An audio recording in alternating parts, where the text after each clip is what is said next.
You start with nothing. You dig in the sand as you try to find some basic materials to craft into your first weapon and armor, scrounging around the ruins, evading patrols, trying to be as invisible as possible, dodging in between rock formations to stay out of sight, protecting yourself from the ever-burning sun by sticking to the shade, snagging a piece of metal and fashioning it into your first makeshift dagger, taking your newly formed dagger and using it to silently take out a camp of bandits, taking their stuff and using it to turn into your first set of armor that barely covers you, taking chance after chance after chance until you're finally able to craft your first base to call home. And just as you watch the moon come up over the dunes, you see the giant worm breaching, swallowing some poor passerby who dared to enter Shia-Lud's domain. That's when it's gonna hit you, just like it did for me. And today we're gonna talk about all the systems I experienced in my 20 hours of gameplay. And I can confidently say we will be playing Dune Awakening as a community and on stream at launch. Check the description for more details. So if you want to be prepared to be the lucky few that get to play with us on stream, let's talk about the systems of the game, shall we? All right, we start with the survival mechanics of Dune Awakening. This is an MMO survival game. It really does feel like a mix between Valheim, Minecraft, and yes, Conan Exiles. Dune Awakening is made by the devs who made Conan Exiles, so you're going to see a lot of similarities here. The water and thirst system is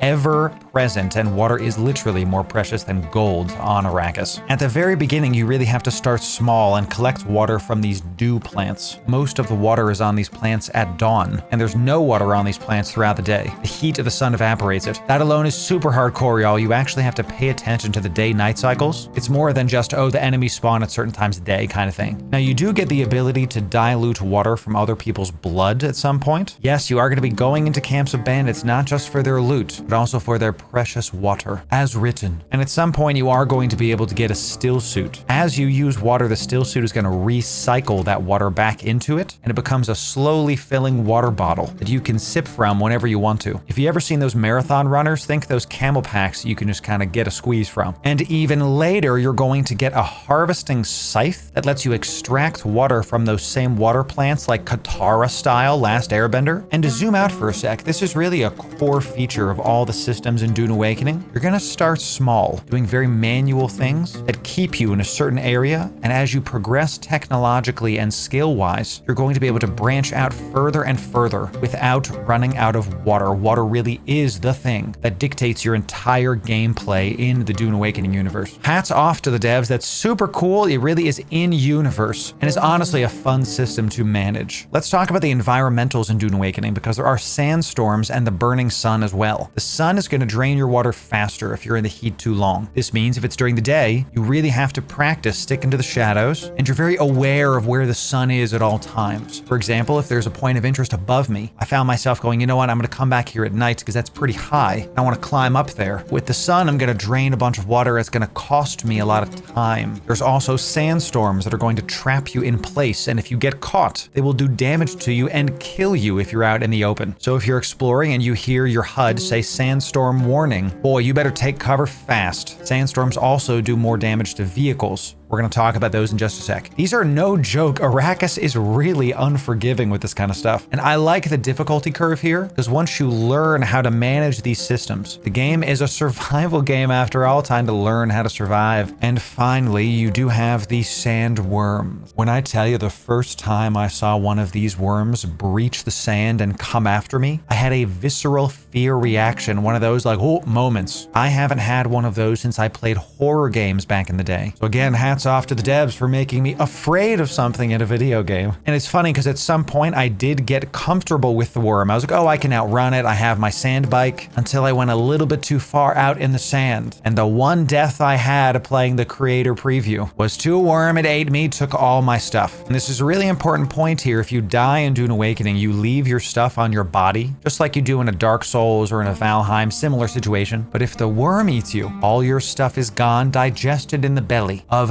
our blessed maker. And a couple things I confirmed about Shielude. There are multiple worms in the area. The worms track you, and they don't leave. If you see one pop up, it's still there, even if the sand isn't moving. So I recommend you avoid that area and cross somewhere else. Now, certain items that you wear are going to attract the worm faster. Shields, really anything that gives off energy, the worms are going to find you faster. This means if you want to bring your best gear into the deep desert, you have to make a choice. I love that kind of choice in these games. It makes me very happy. And speaking of exploration, the world of Dune Awakening is huge. I played the game for about 20 hours and I really only just got out of like the bottom right corner of the map. I had one of those Elden Ring moments where I was like, wow, I've explored quite a bit, and I zoom out and I was like, oh my gosh. And the map is so full of little goodies, materials everywhere, secret caves, passageways, and of course dungeons that you're going to need some friends in order to defeat. We're going to talk about those in just a sec. One of my biggest pet peeves with survival games is when it's like a big open world, but there's like nothing in the world. Dune had stuff to do in spades. And while I didn't see a ton of enemy variety, I do expect them to add more enemy types to the game as the game progresses. And you don't have to just take an enemy camp full force. You can climb above it, around it. You can literally climb on everything. The amount of climbing you can do is bound to your water level. The more water you have, the more sated you are, the more stamina you have to climb. Certain combat abilities are also tied to the water bar and the stamina bar. This literally ties your exploration and combat to the amount of water you have. So managing your water, again, is one of the most important things you can do in Dune Awakening. You will be able to craft vehicles. I mentioned the Sandbike. There's of course the Ornithopter, which lets you fly. There's a sand crawler, which is like a land tank. There's more too. I only got to play with the Sandbike though. We'll be having guides on that come out as soon as I can once Dune Awakening launches. Make sure you sub for that, by the way, okay? Once you get the Sandbike, the game really does open up a ton. I was able to explore stuff faster, more effectively. I was also able to put a little backpack on the Sandbike to store more items. This was really great. The game also has a completion checklist for every single zone on the map. I love this. I want to complete every zone. The devs really make it easy for you to see how much of the game you have explored, how much of it you've experienced. Now, while you're exploring, you might find these epic crafting recipes. These function similar to blueprint copies, BPCs, in EVE Online. They're one-time use blueprints that let you craft weapons, armor, tools. I found these epic items to be at least 2 tiers above what I was working with at the time. They're 100% worth farming and get some routes going. They drop from these special chests, which you can find inside of dungeons, hidey holes, or in certain well-guarded enemy camps. And you can craft them over and over again, but the blueprints are one-time use, which means you can and should farm them. And I'm pretty sure you can trade or sell the actual BPCs to other players if you don't want to make the item yourself. So we're definitely going to get some farming routes going, y'all. It's going to be a good time. Expect these chests, by the way, to be camped if you're on a PvP server. Watch your back, y'all. And speaking of crafting, I love how they blended the typical survival game crafting with the Dune universe flavor. Every single piece of gear, weapons, armor, vehicles, doesn't matter, will deteriorate over time. The more you use it, the more damage you take. This means you have to check in on your gear to see if it has some holes in it and act accordingly. You got a couple options when your gear deteriorates. One, you can just throw it away, drop it on the ground, it'll despawn at some point. Two, you can repair your gear at a repair station, but every time you repair something, it loses like a maximum HP, meaning at some point you're just gonna have to craft another one. And third, you can reprocess any gear you get into some base raw mats, letting you reuse the piece of gear. The more damaged a piece of gear is, the less mat you get. And I just know some of y'all are gonna save your items to the last drop, tube of toothpaste style. Buy another tube, Jim. If you just got that reference, you and I are friends now. I don't make the rules. I do make the rules. Thank you very much. Now, resource gathering can be gotten from the environment, enemy camps, and everything in between. Each item is going to take a specific gathering tool. There's cutters for metal, compactors for sand. You can gather some stuff by hand. And I really like what they've done with the resource gathering systems here, where if you use your hands, you get a little bit. If you use the tool, you get more. But if you use the tool the intended way, you get even more. For example, if you find some salvage metal, you can just left click the salvage metal box and you'll get some materials, but you will get way more, and I mean like 5x more, if you scan it down and then cut in the exact pattern you see. Not only that, you get experience based on how well you gather things. So if you want to power level and have more crafting combats. Use the tool the way it was intended. And I love the fact that you can get experience by gathering, not just combat. This means that if somebody in your tribe is like a combat person, they're not going to be over-leveled comparatively to everybody else. Now, once you've gathered your resources, you're going to take those back to your camp and craft them using specialized machines. Fabricators for vehicles and gear, blood purifiers to make water with, water cisterns to hold more water, wind moisture turbines, epic guns, sniper rifles, and of course, fancy water bottles. Yes, you can't go into Arrakis without your Nalgene bottle, whatever the heck they're called. Just make sure you don't make Shia-Lud mad when you get a full loadout of one-time craftable epics. The game really does make you choose. Would you like to go out into the desert and be fully equipped? But if you die,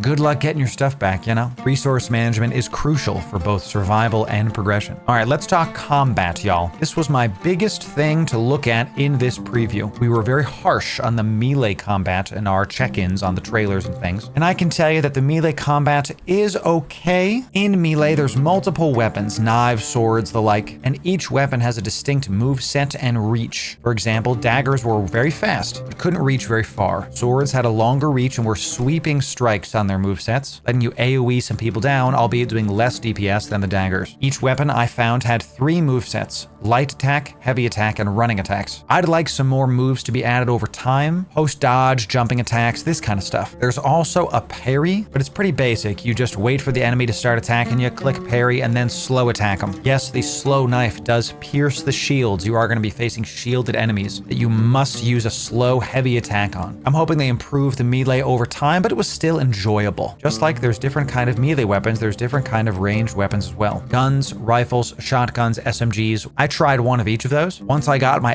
AR and shoddy, oh baby, let's go. I didn't find the DMR. I was really looking for one too. I love my DMR shoddy setup, you know. Each weapon has their typical effective range and drawbacks. A pistol can't hit very far, an SMG is super close, a rifle is medium to long range. Bullets are super easy to craft. They require salvage metal, which is everywhere, until you get into a dungeon. This was really the first time that I started appreciating my melee weapon. I brought in about 400 bullets thinking it was going to be enough to go into one of the Imperial testing stations. I was wrong. I burned through most of my ammo very fast. Enemies are tankier, they move around more, they were like flanking me. I was missing some shots and I found myself going, man, I'm gonna run out of ammo. I don't have enough here. So I started using my sword more, kind of dodging in between corners. Really forced me to get the parries down, the slow knife, all the good stuff. But rest assured, combat is enjoyable and has multiple different play styles for whatever you would like. We're gonna talk about the abilities you get from your talents in a future section. That deserves its own thing. Let's just keep going here. Base building. You can construct massive bases in Dune Awakening. They offer shelter, storage, and of course crafting. You're going to store your water here too. You're really going to feel the further you get from your base. In order to make a base, you have to claim land, similar to other games like Ark Survival. You can claim a small amount of land, which you do not have to pay taxes on. But if you claim a larger plot of land, you're going to have to pay taxes to the Emperor. And I like this actually, because it's going to add like a political and an economic layer to the game. And of course, if you can't pay your taxes, the base will start decaying over time. Let's talk about claimable bases, because this is something I really enjoy in Dune. You can make a base and then abandon your ownership of it if you would like. This means that the base is still there, and as long as nothing blows it up or eats it, the worm, it will persist, meaning new players can use your space and claim it as their own and build on it and do whatever they want. Now, I was able to make a pretty cozy base, multiple floors, nestled in between some rocks. I even had a nice garage for my Sandbike. Had a really good time just exploring the base building. There's more materials you can make stuff out of. I'm really intrigued to see how big we can make our bases. Now, since I only unlocked the Sandbike, my main base was towards the ground. I can't imagine what these bases are going to look like when we start getting ornithopters and take to the sky. We're going to have helipads, y'all. It's going to be a good time. All right, let's talk about the progression and skill system. When you start the game, you choose a mentor. This is going to determine your starting abilities and what your base powers are. But make no mistake, you can unlock all of the talent trees. I was able to unlock the planetologist and the fighter talent trees when I was playing. Each tree is going to have both passive and activatable abilities that you can take with you to really make a build. For example, when I was out in the world exploring, I loved the grapple hook wire. Oh my gosh, I was able to get a floaty backpack plus the grapple wire, grappling onto stuff, climbing, floating around. Call me Toby, because we're Spider-Manning all over Arrakis, y'all. It was a great time. But once I went into the Imperial testing station, I was able to swap my skill on the fly to a shield wall turret setup, be able to defend myself from all the mobs that were coming at me. We'll have to see what build is considered best, but I would really go for unlocking the Planetologist. The Planetologist let me craft things better, have less wear and tear on my gear, and gather things more effectively. Literally learning about the planet let you be on the planet better. I love the Dune flavor they've done with this. Now, some of the other talent trees are, of course, you can be a Bene Gesserit and get the voice and do all the crazy stuff there. Come here.